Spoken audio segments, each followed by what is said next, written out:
All right, so step one is what? H naught. H naught. H naught is what? Rho equals 0. Great, and then H1 is? Rho is not equal to Rho 0. is not equal to 0. Great. Step two. Critical value. Critical value. Right, so my degrees of freedom is equal to 8 minus 2. 8 minus 2. Because remember, I have two variables, and my alpha is 0.05, so my critical value is 0.707. 707. Good.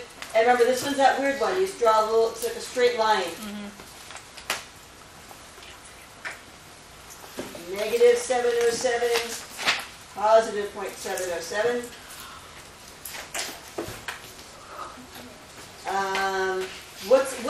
What's the far end over here? What would that be? Negative 1. And what's the far end over here, guys? 1. Positive 1, and then the middle is 0. 0.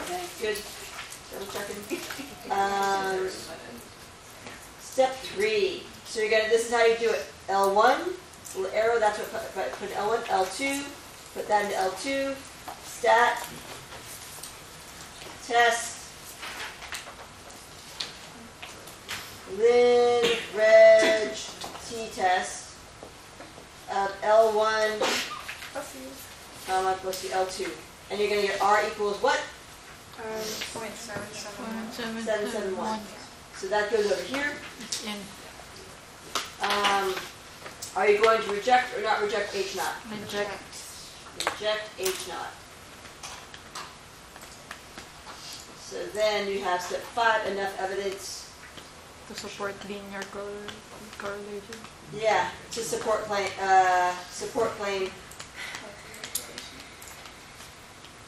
of correlation between, what are these two things? Fires. Yeah, number of fires And acres burned. burned. Okay, but then we're not done, because then we have to predict what would happen if if we have 100 fires, or 100,000 fires. Okay, so as far as my x and my y. As far as my x and my y. X. It's my x. So that means I'm trying to find my y. If x was 100, what would y be? That's the question. So can I use my y equals a plus bx or not? Yes. Yes. Yes, because I rejected H naught. It is a line. So maybe after you put reject H naught, you put is a line. That might help you. So then you know that in this step, you can use y equals a plus bx. So in this case, it's going to be y equals, what's my a? Negative 31.46. 31.46. Great. And then what's the y? 1.036. 36. 36. Good. And then I'm going to put in x. So y equals negative 31.46 plus 1.036 times 100. 100. And if you do that, you'll get 72.12. 2.12. I don't know what. I got 14. 14. 14. Okay, good. And that's going to be, in acres burned. It's like thousands of acres burned or something like that, but somewhere along those. Good? Okay. Question. Yes. So how do you know that you would do the normal drawing and then should do the line? Because this is not a normal curve. We're not using a normal curve. We're using a PPMC table, not a normal distribution, so it's not normal anymore. Now it's linear. Think about it this way, that's the easiest. It's linear, it's a line. Good? Yes. The first one was a normal curve. This is what a normal curve looks like. But how do you know it's not a normal curve just based on the numbers? Because this is a linear test. This is a test for linear correlation. So all of them are. All of them are going to be different now. So the first one, look at the t-table. Let me have the t-table. Oh, actually it doesn't have a picture, does it? Look at the z-table. It has a little picture of a normal curve on it. This one is just a straight line. It's linear. The chi-squared has this weird sort of straight up and then it tapers off curve. That's how you draw that one. Yes. So This one, because you know it's a test for linear correlation, you draw a line. Good question. All right. Great. Let's move on to 11.1.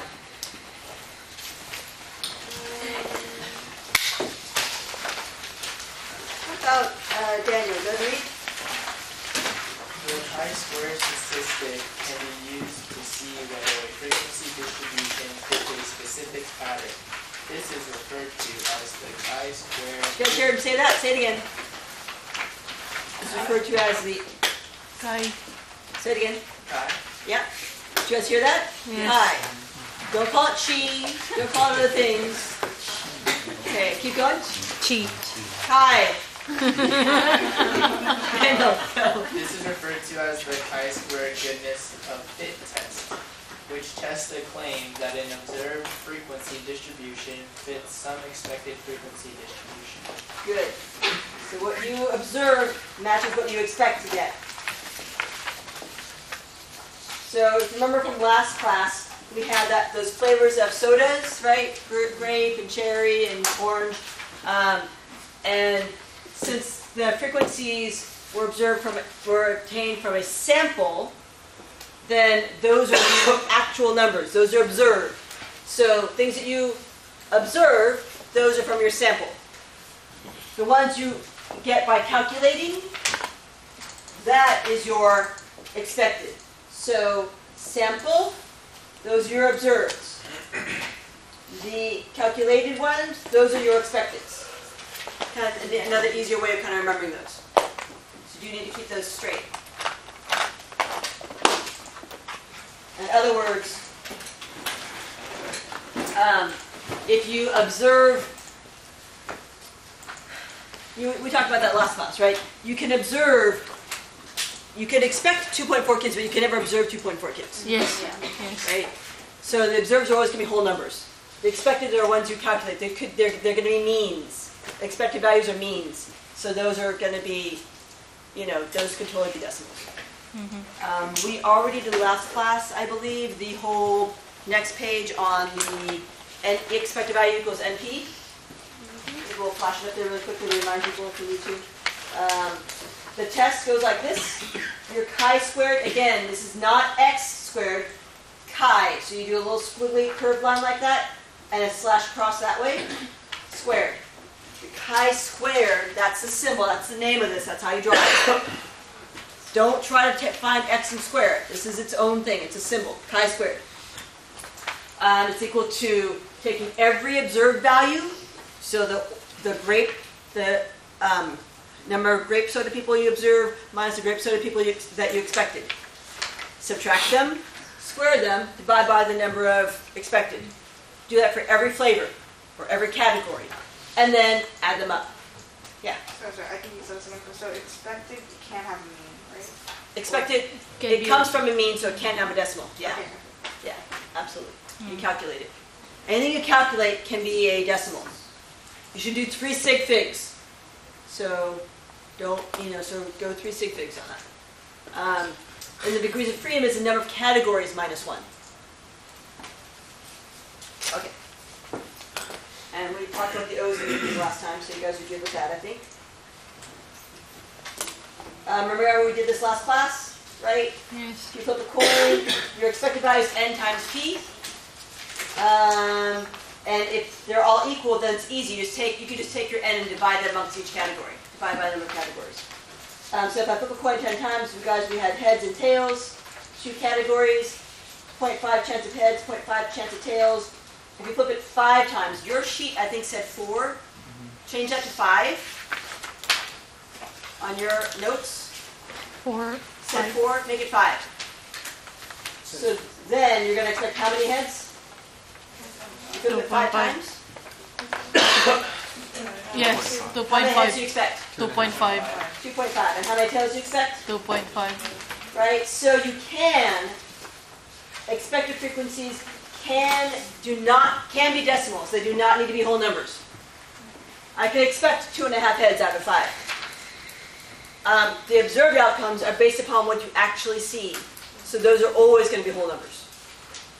They're what you observe, what you see.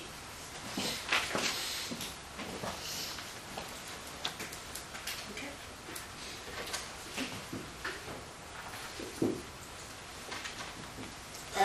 Did we do this one? We didn't do this one. No. Okay. So, Haley, you want to go ahead and read? The Census Bureau of the U.S. government found that 13% of adults did not finish high school, 30% graduated from high school only, 29% had some college education but did not obtain a bachelor's degree, and 28% were college graduates. To see if these proportions were consistent with those people who lived in the Lincoln County area, a local researcher selected a random sample of 300 adults and found that 43 did not finish high school. 76 We're high school. 76 were high school graduates only, 96 had some college education, and 85 were college graduates. Alpha equals 0.10, test the claim that the proportions are the same for the adults in Lincoln County as those stated by the Census Bureau. Great. So let's start off by figuring how many categories. How many categories do we have? 4. A couple people say 4. Everybody try to figure out, what do we got? We've got did not finish high school, graduated from high school, some college, and college graduates. We have 4. So let's go ahead and pop them into, so you have some high school, and you have high school, you have some college, and you have college.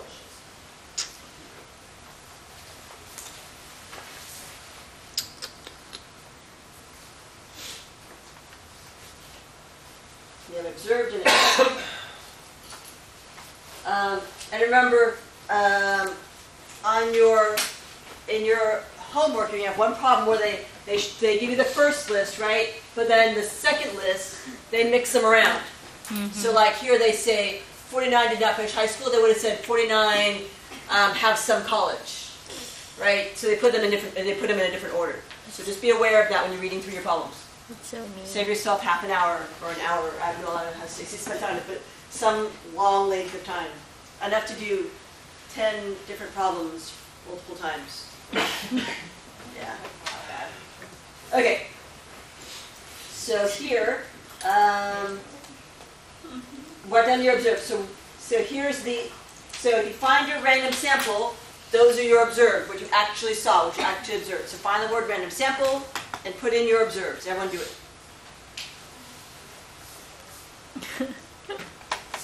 Nice. And you have this on your sheet, right? So I can take this out. I'm going to fix that other thing while I'm here.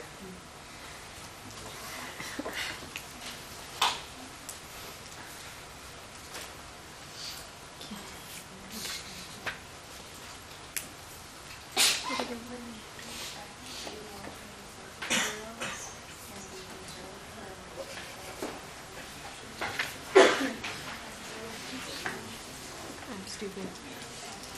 I put them in the wrong list. I could just...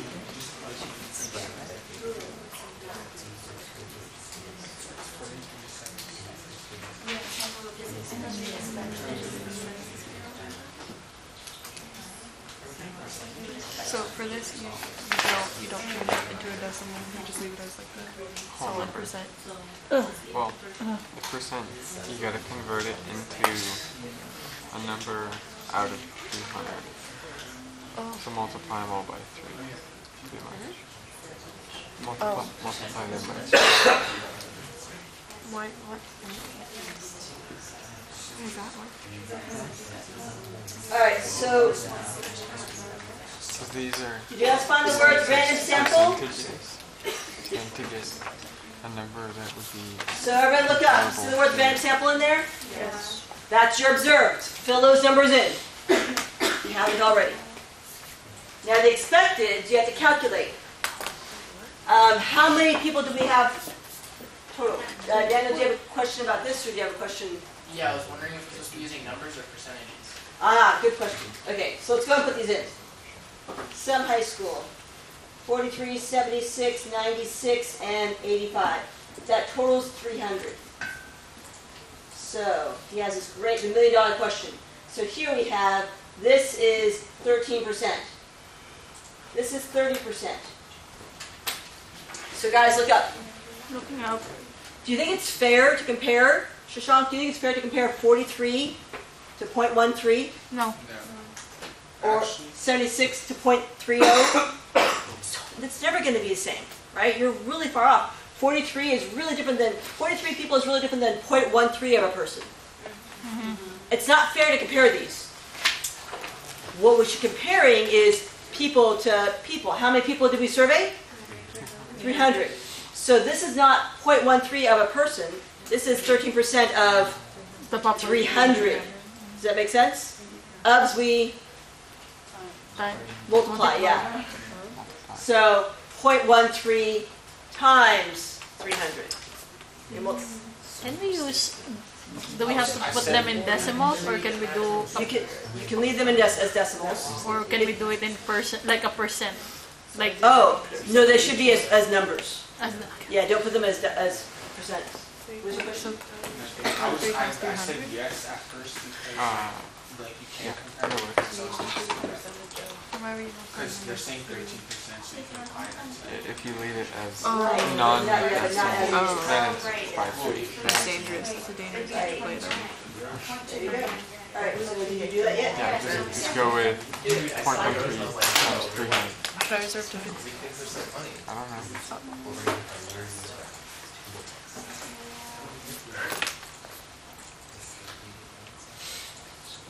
Oh shh.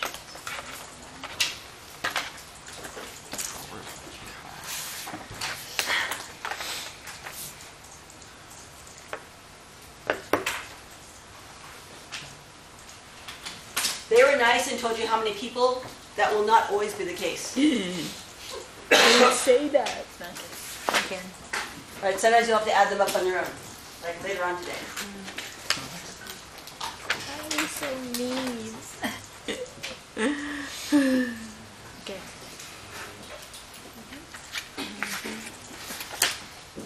It's all minus 3.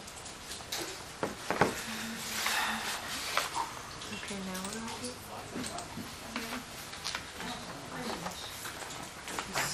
Is it that one? That one?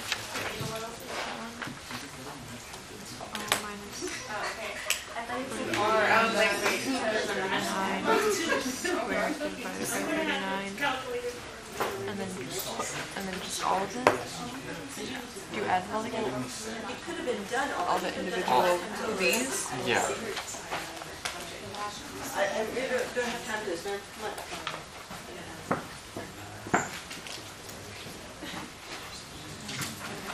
Okay, so this is what you should have. Double check your answers. I think everybody's there already.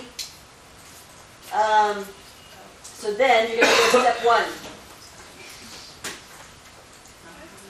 What's my step 1? What's my null hypothesis here? E1 equals 0, 1. Yeah, E sub I equals my observeds equal my Expected. expected, my E sub i's. My H1 is that my observeds do not equal my expecteds. That's your first step. Yes. Second step is what? Critical value. Critical value. So here, my degrees of freedom is equal to the number of categories. Minus 1. Yep. So how many categories do I have? 4. 4. If you want to put right in here on your chi-squared table, you want to write here in the little corner, df equals number of categories minus 1. Feel free to do that. wait, minus 2. Minus 1. It's only one variable. So for chapter 10. Yeah, because we have 2 variables there. Yeah. Shock, see? Any categories minus 1. Gotcha. All right, and my alpha was 0.10. So everybody's gonna look it up, and what are you gonna get for your critical value? 11.345. That's the sound right. 6. 6.251. 6.251. 6.251. Yeah. What am I looking at then? Okay, you guys, heads up. Here goes the picture. You guys, it looks like this. You go up and you kind of slope off. Okay? Oh yeah, it's Up and then off. How did you normal ones? Don't do a normal one.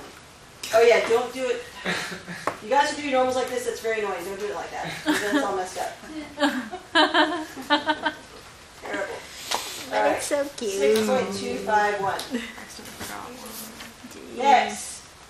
Find your critical value. Okay, you have to write out all the pieces. I need them written out. So your chi-squared is equal to, again, it's equal to the sum of your O's minus your E's squared divided by the E's. So in this case it would be, it's my first observed 43 minus 39 squared divided by 39 plus 76 minus 90 squared over 90 plus 96 minus 87 squared over 87 plus 85 minus 84 squared over 84. Now, if you want, you can use a calculator to calculate it, but you have to write out the numbers. I'm only going to give you 3 categories on the test. So it's not that hard to write them out. Just suck it up and write them out. Okay? Just do it. Okay. All right. It's worth 3 points. Right, suck it up and write it. Yeah, or actually might be worth more because it's a big test. I don't know. It's worth at least 3 points. All right, so then, do you want to do it on the calculator?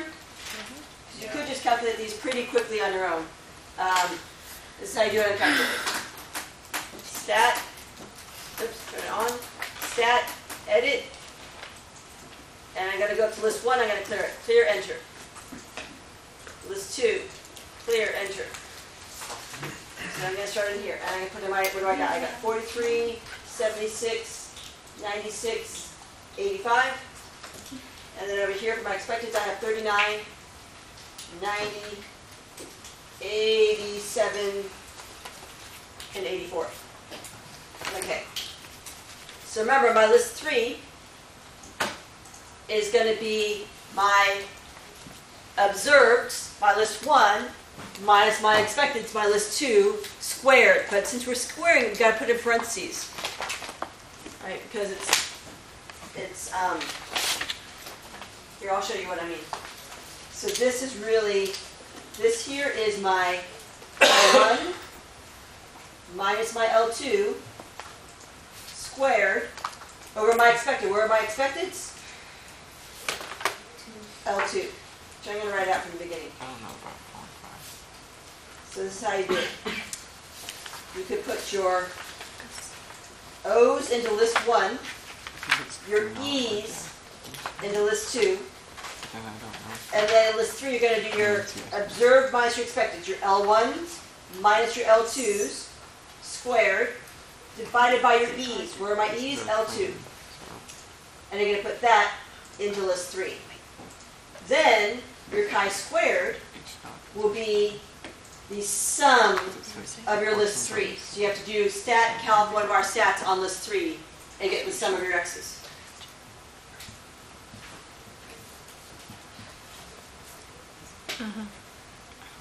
All right, so let's go back to here. Take a picture of this if you need to, or write it down if you need to. I'm going to take it away in 10 seconds.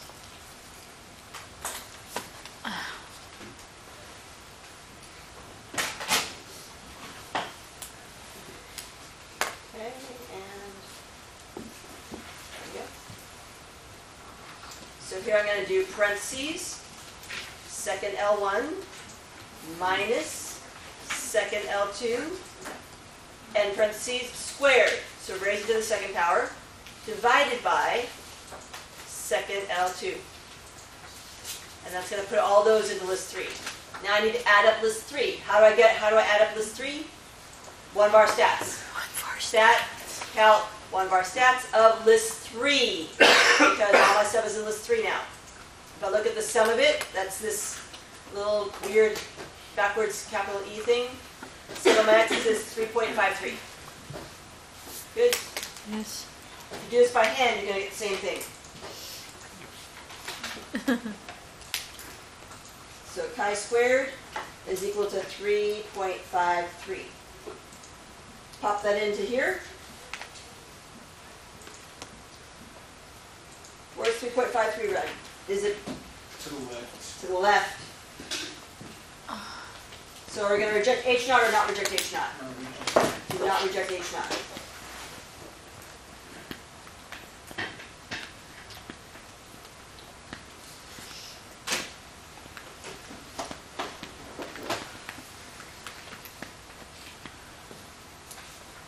So 5, not enough evidence.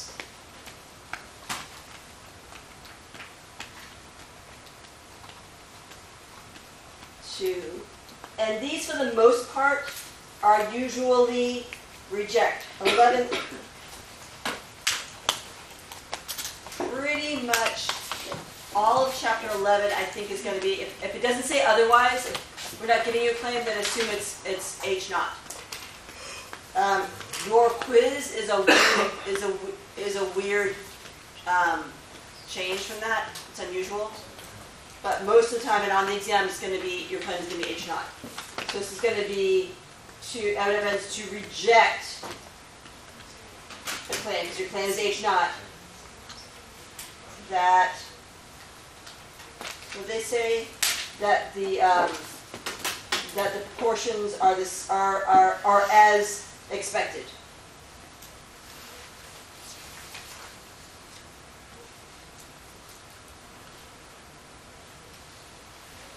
Or you could say are the same as for Lincoln County as for the U.S. Census, but that seems like a lot of words. So I'm okay with as expected.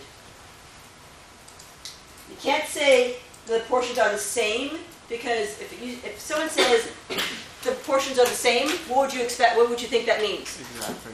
They're the same as each other, Yeah. right? Not the same as something else. If I said I have 3 proportions and they're the same, you expect them to all be exactly the same as each other. Right, not these 3 proportions are the same as those 3 proportions, and this one's 40%, this one's 50%, this one's 10%. So as expected is the easiest way of doing that. All right, so you guys work on your quiz. Quiz problem on the back. Oh, incidentally, on the quiz. Everybody take a look at the quiz. Look at it. Look at it. Read it. Shashank, read it. A person drilled a hole and show all 5 sets of the test below. A person drilled a hole in a die and filled it with lead weight, then proceeded to roll it 200 times. Here are the observed frequencies for the outcomes of 1, 2, 3, 4, 5, and 6, respectively. 30, 27, 48, 37, 27, 31. Use 0.025 alpha to test the claim that the outcomes are not equally likely. Does it appear that the loaded die behaves differently than the pure die? Okay. So 1, 2, 3, 4, 5, 6. Are those frequencies? No. So how many times do we roll the dice? Have we rolled the dice 6 times? 200. 200 times. So 1, 2, 3, 4, 5, 6 better not be frequencies, because then you've only rolled the dice like 20 times or something, 21 times. So what are 1, 2, 3, 4, 5, and 6? Categories. You're rolling a dice. What are your possible outcomes? They're outcomes, they're categories. Make sense? Yes. Okay.